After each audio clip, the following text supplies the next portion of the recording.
Hi, I'm Kat, and this is today's tarot. I want to take a quick moment just to remind everyone to tend to your immune systems with your allies known as ZACEs. That's vitamin zinc, or known as zinc, vitamin A, vitamin C, vitamin E, and selenium, as well as vitamin D. I do suggest that people take zinc with food because it can often upset your stomach if you do not take it with food. So we can arm our immune system with the best allies possible so it can,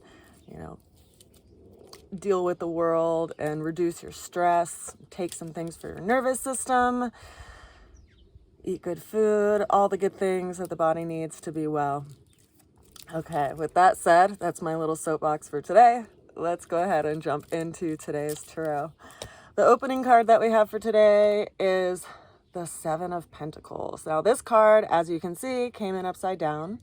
Now, we are possibly feeling a sense of impatience about something. Like, we want to have our harvest come, right? The person in this card is tending to this harvest.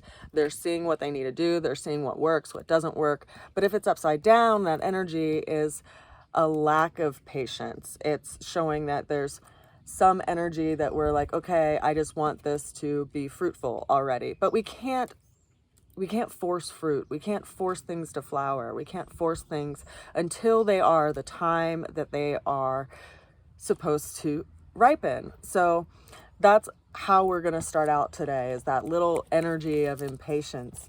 Now, the challenge that we have for today is the Two of Pentacles. The Two of Pentacles is us balancing everything in the midst of chaos. We have a lot of stuff going on. A lot of things are coming in from the outside world. You can see this figure is walking on a tightrope and has two coins in their hands that are rotating on this cyclical structure. It's like, this circle 8. And so there's some cycle where we are learning where we need to apply ourselves and where to apply ourselves to something else, and how to balance these multiple things that are happening while the outside world is coming in at us at the same time. It's challenging, but it makes for good stories in the future, in the long term. The way that we're going to get through that challenge is the Hierophant.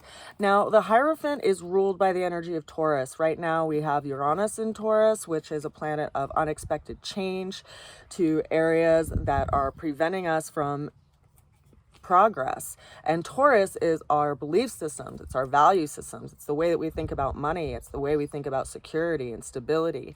And so you're like, oh my God, like, how can Uranus be helpful in that? Well, if we're too stagnant in an area in our lives, Uranus is going to come and upset that. And it's been doing that for the last couple of years because Uranus has been in Taurus for the last couple of years.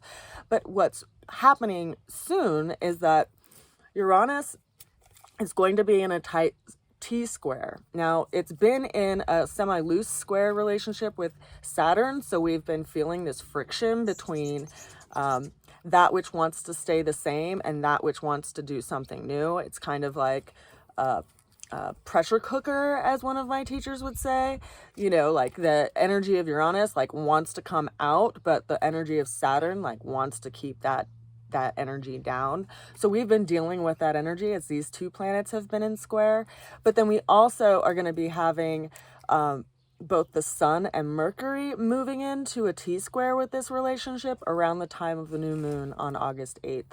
So we are feeling some pressure right now, and so it's important for us to look at what we have to have discipline around and what we need to tend to that actually puts that gives us stability no matter what change is happening around us. And consider that it's important to flow with change rather than shake your fist at it and talk about how the way things were and the regrets and this and that and the other. It's important for us to move with change and flow with change so that we can actually apply ourselves in that moment where our attention is called to respond and act. And consider that right now, Mars and Venus have also just moved into Virgo, and so that's in a trine relationship with Capricorn, which has, Pluto just in sign, in aspect. And so there is a lot of change happening right now and a lot of transformation happening for us all. And depending on where these signs sit in your own natal chart, it's going to show up in that area of your life. So something is being revealed through all of this, you know, chaos that we're going through. We're finding our anchor, we're able to find it, and learning to go through with the flow. Now, the ultimate outcome that we have for today is the Two of Swords. I can almost line up that ray of sunshine on one of the swords. That's pretty cool. The Two of Swords, if you look at this figure, they are blindfolded and they're sitting on a stone that's in the middle of a waterway. It's very dark kind of card, but they are drawn inward and they have these two swords in front of them. And so this is an energy of going inward for the information that you need and the guidance that you need, and listening to that, you know, not being too swayed by outside influences, but relying on your intuition and listening to that and aligning it with your mind and how you think about things and what you look at in your own attention. So we are working through some things, and it's about our, like, we're finding our intuitive sense when it comes to working with our body and what it gives us as far as feedback and situations and circumstances, so that we can work within this shift to create a better life for not only ourselves, but our family, our loved ones, our community, and ultimately the world. That was a hummingbird. I send you a lot of love today and a good wish as you get through the day and these changes, and as you know, bring your harmony and your core inside your body. Please remember to take care of yourself. I love you, and I will see you again soon. Bye for now.